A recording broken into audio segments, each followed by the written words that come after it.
Bora ver se dessa vez o áudio vai funcionar. Indígenas no Brasil versus os bandeirantes. Contexto, conflitos e o papel da Igreja Católica. Contexto histórico. Durante os séculos XVI, XVII e XVIII, a ocupação do interior do continente americano pela coroa portuguesa ocorreu em um ambiente de disputas territoriais e geopolíticas profundas. De um lado, as sociedades nativas, com posturas diversas entre alianças pontuais e resistência armada.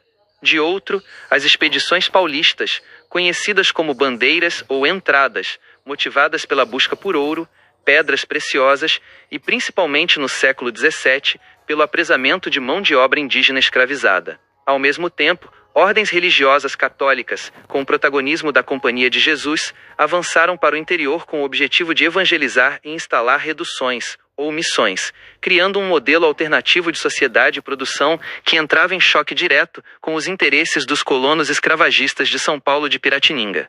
O que existe de consenso? 1. Natureza da força bandeirante. As tropas bandeirantes eram majoritariamente compostas por mamelucos, mestiços de europeus com indígenas, e por contingentes expressivos de nativos escravizados ou aliados. Falavam correntemente a língua geral, baseada no tupi, e adotavam táticas de sobrevivência e combate adaptadas ao território tropical. 2. Impacto demográfico. As invasões às reduções e aldeias causaram um colapso demográfico dramático entre os povos nativos, tanto por mortes diretas em combates e jornadas forçadas, quanto pela disseminação de patógenos europeus, varíola, sarampo, gripe. 3. Vitórias parciais e derrotas reais. Os indígenas obtiveram vitórias militares relevantes. O caso mais emblemático foi a Batalha de Mebororé, 1641.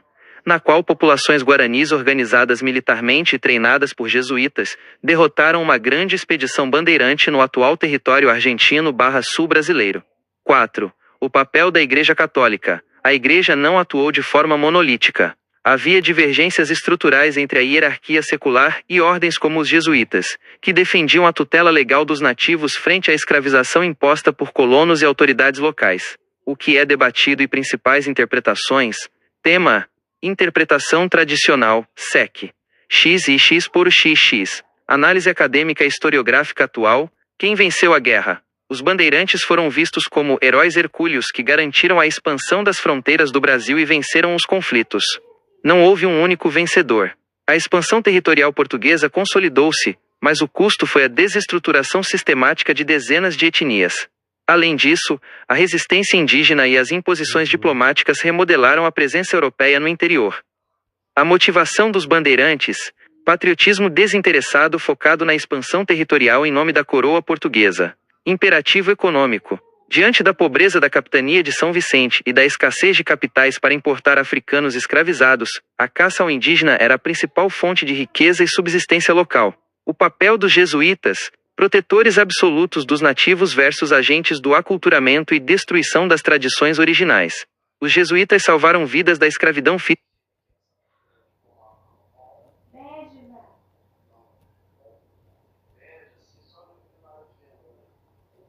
direta, mas impuseram uma transformação sociocultural rigorosa, desestruturando religiões, cosmologias e modos de vida tradicionais nativos. A população do clero no Brasil colonial.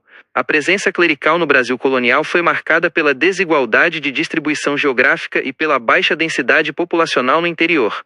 1. Até o século XVII, o número de padres era pequeno e concentrado nas cidades litorâneas e sedes administrativas como Salvador e Rio de Janeiro. No interior, a presença era exercida quase exclusivamente por missionários itinerantes ou residentes nas reduções, principalmente jesuítas, franciscanos e carmelitas. 2. Século XVIII, ciclo do ouro.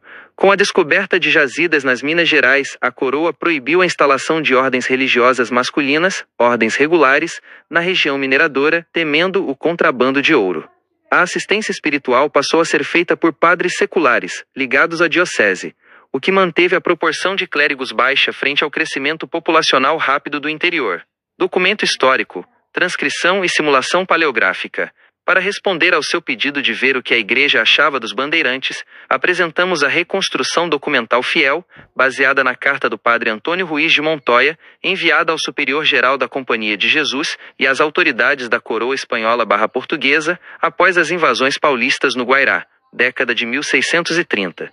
Aparência do documento reconstruído. Suporte: papel de trapo feito à mão com marcas de água e dobras decorrentes do transporte por navegação transatlântica. Tinta: tinta ferrogálica de tom castanho escuro com pontos de oxidação. Estilo: português arcaico / espanhol barroco. Fórmulas diplomáticas oficiais do século XVII. IHS. Carta Ânua e relação dos danos e crueldades cometidos pelos homens de São Paulo nas missões do Guairá. A sua paternidade reverendíssima, e aos senhores do Conselho Real, faço saber com profunda amargura e lágrimas de sangue, o estado miserável em que se acham estas reduções de Santo Inácio e Nossa Senhora do Loreto. Entraram nestas terras os homens chamados paulistas ou bandeirantes, em tropas armadas com grande número de gentios párias, sem temor a Deus nem às leis de sua majestade.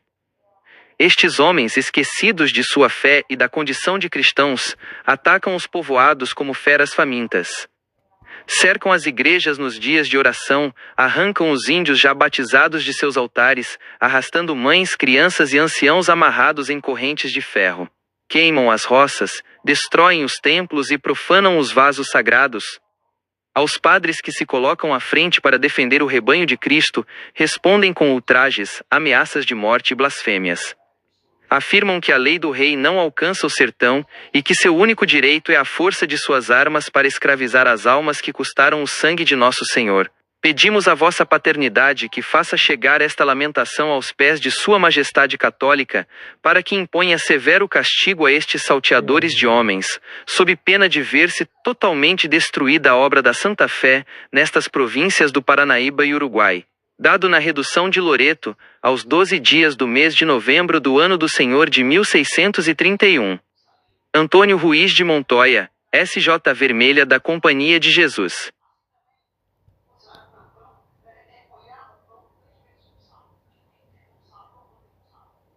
É basicamente isso.